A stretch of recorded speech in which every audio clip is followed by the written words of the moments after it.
Gentlemen,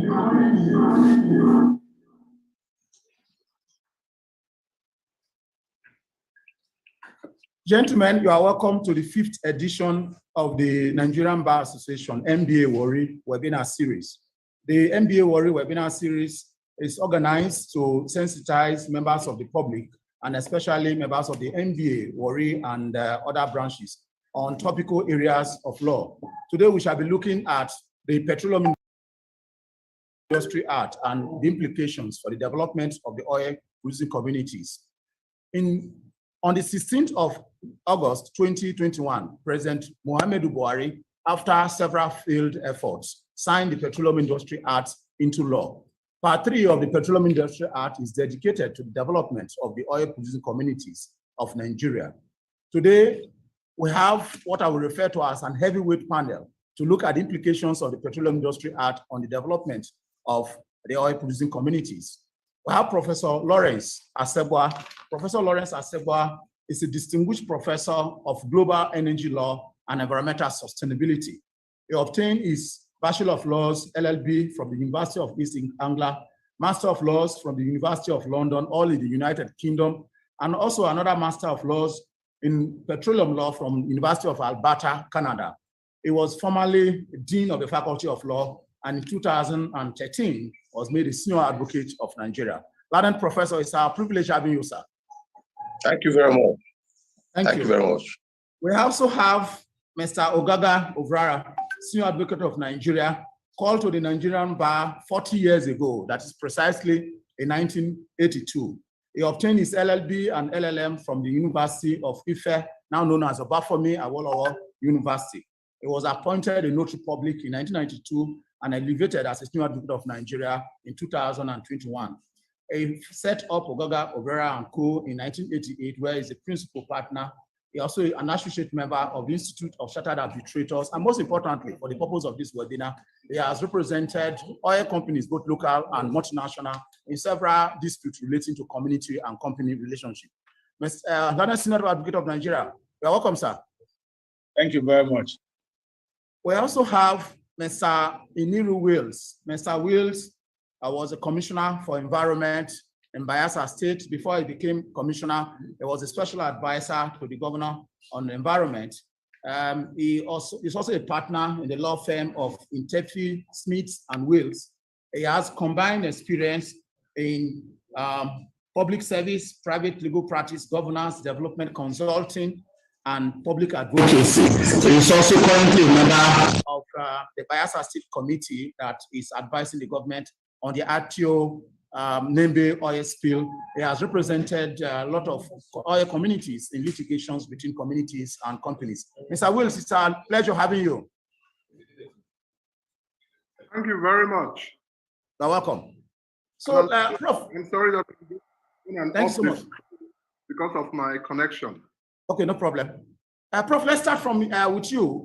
The Nigerian government has made a lot of efforts through legal instruments to address the agitations in the Niger Delta. During the military era, we had the 3% allocated to the development of the oil communities. Then there is 13% derivation under the Constitution. You have the NBDC.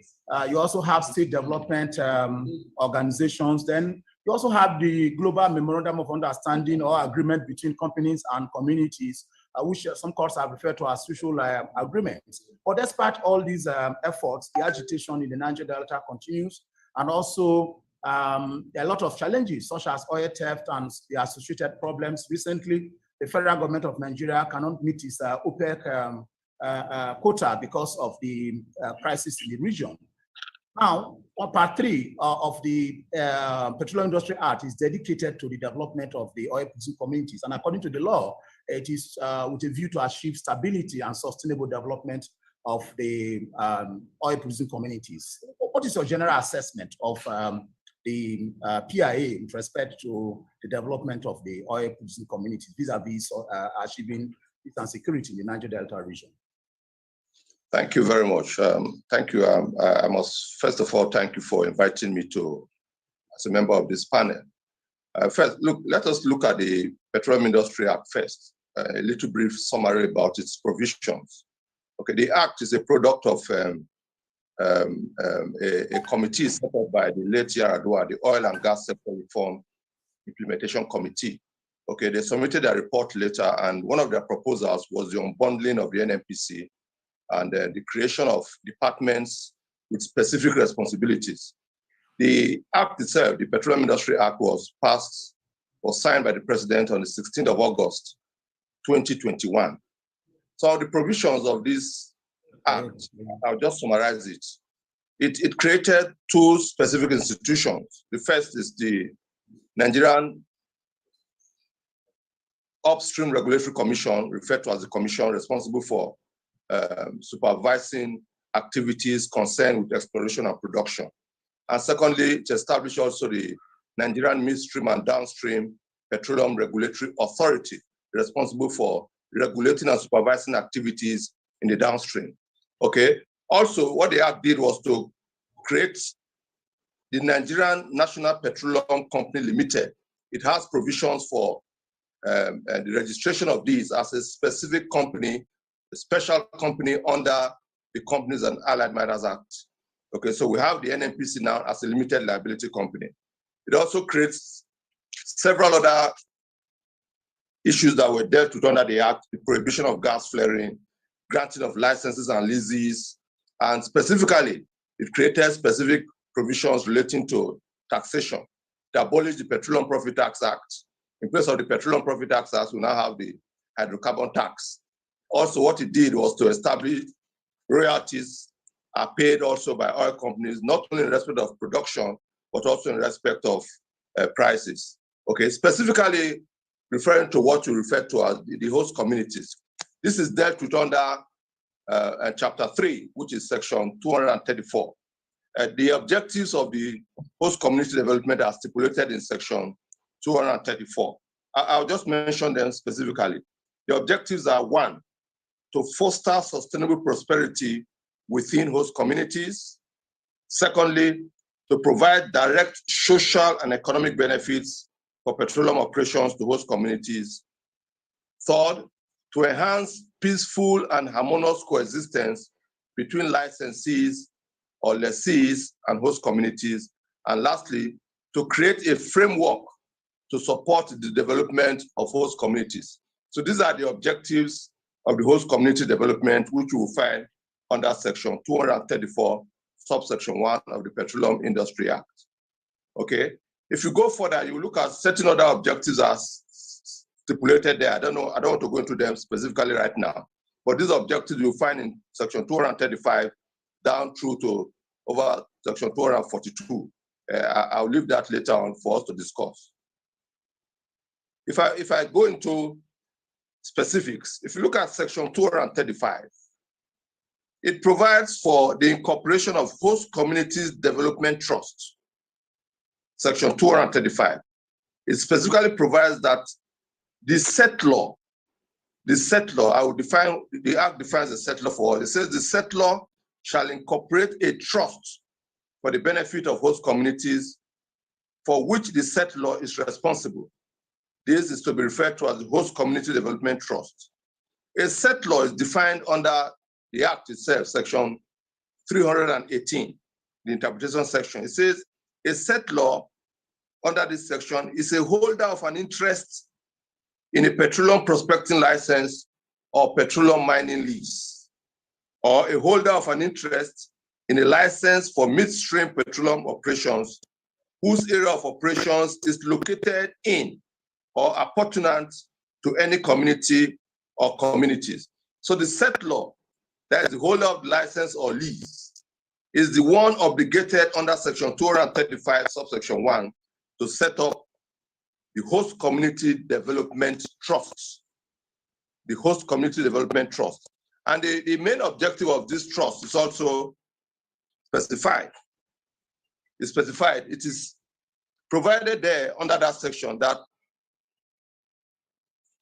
the settlor, where there are more than one settlor, for example, where you have a joint operating agreement and you have more than one company, one among settlors, where there's a collectivity of settlors operating under a joint operating agreement with respect to upstream petroleum operations, the operator appointed under the agreement shall be responsible for compliance with the provisions of this chapter. So, for example, if you have the NNPC Shell joint venture, Shell is the operator of that joint venture. Shell is regarded as the settlor under this act. So it is Shell that is under the obligation to set up the host community development trust. Okay, the settlor shall, for the purpose of setting up this trust, appoint and authorize the board of trustees. So the settlor also is to appoint and authorize a board of trustees. And this board of trustees shall apply to be registered under the Corporate Affairs Commission as a corporate body under the Companies and Allied Matters Act, as provided under this chapter, that is chapter 3. The name of the body corporate shall be registered by the Board of Trustees and shall contain the phrase Host Community Development Trust. So if I stop there for a little while, so the settlor is to establish the Host Community Development Trust. The settlor is to authorize and appoint a board of trustees, and the board of trustees shall be registered under the Companies and Allied Matters Act. The commission, that is the upstream commission, or the authority, that is the midstream or downstream authority, as the case may be, shall make regulations on the administration, guide and safeguard the utilization of the trust fund. So if we are talking of upstream, the authority, the Nigerian Upstream Regulatory Authority, is responsible for making regulations for administering the trust fund. They also have the obligations as oversight responsibility for ensuring that projects proposed by the Board of Trustees are implemented. The settlor also, that is the holder of the license or lease, in my example, for example, Shell, shall undertake needs assessments. Needs assessments. And this assessment, once it is done, it will metamorphosize into a community development plan.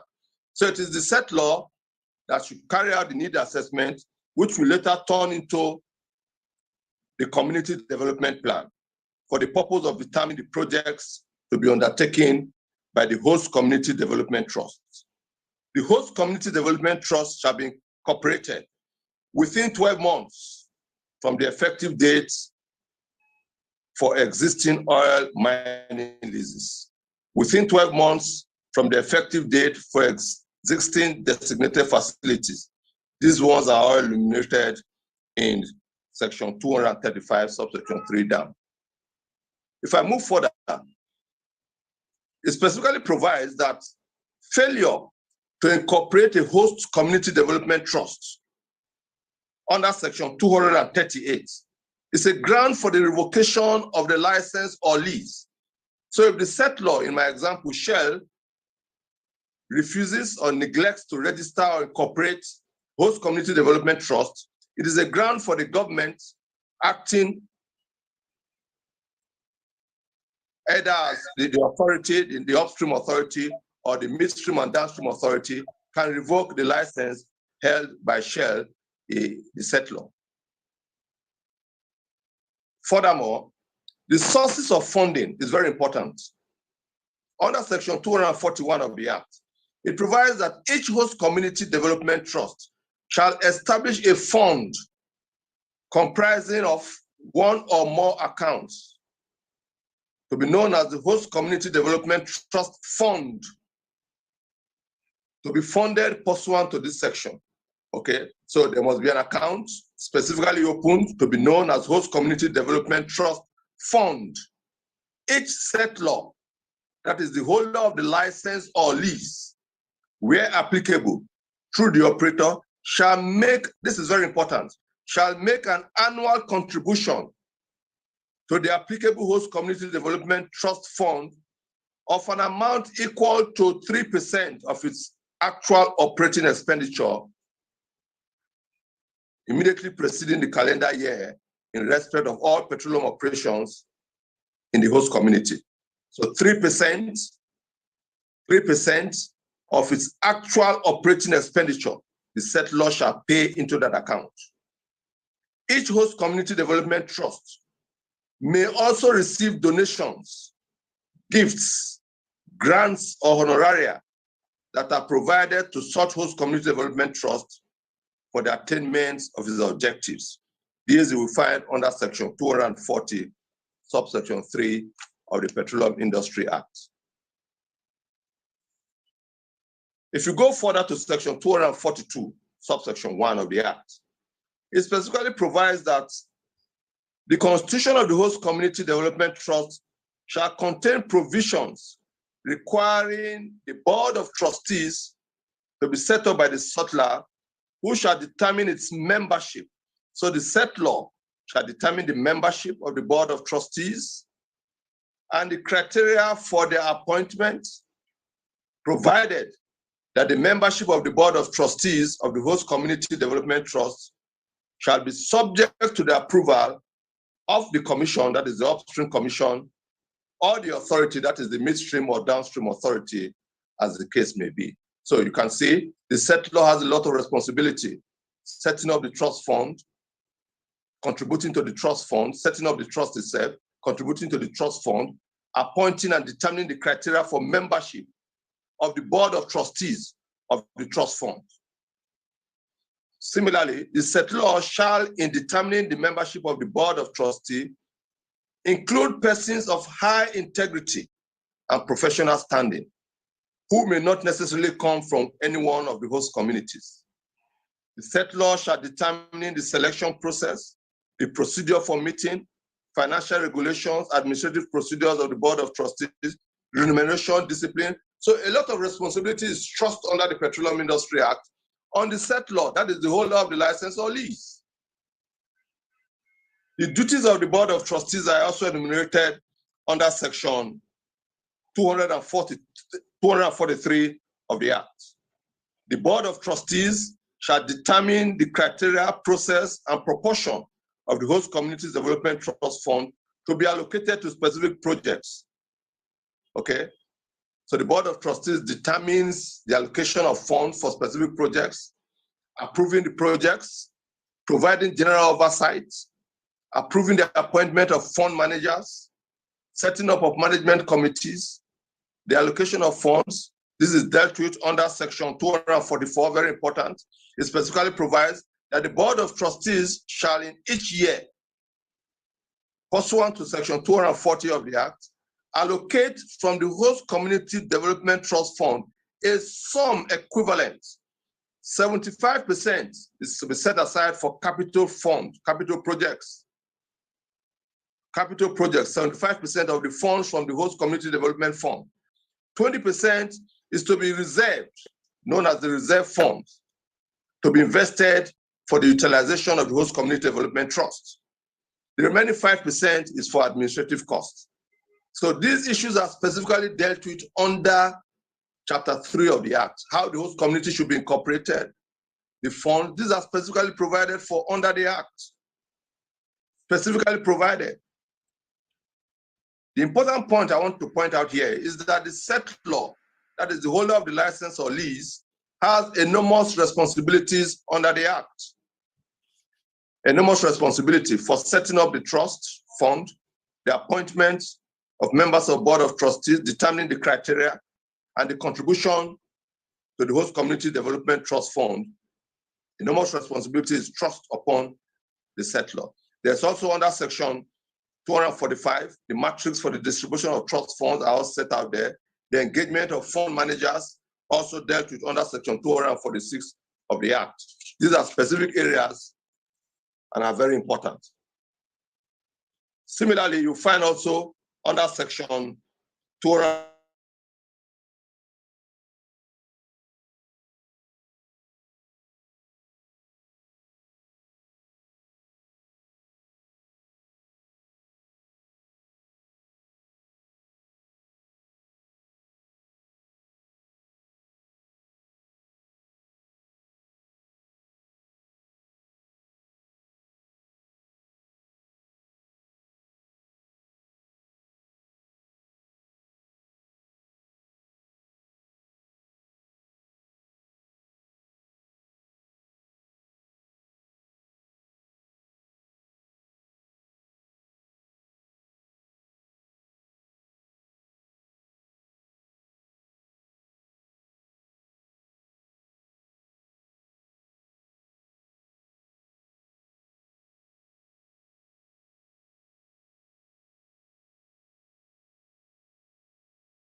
I do welcome.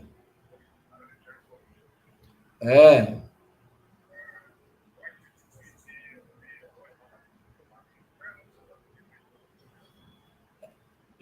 Okay. Beg you, my number dey.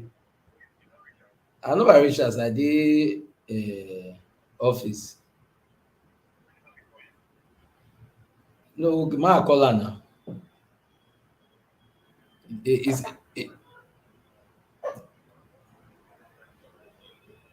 my phones dem dey down since na now I manage to dey handle the office. I dey get wetin I dey do. Okay.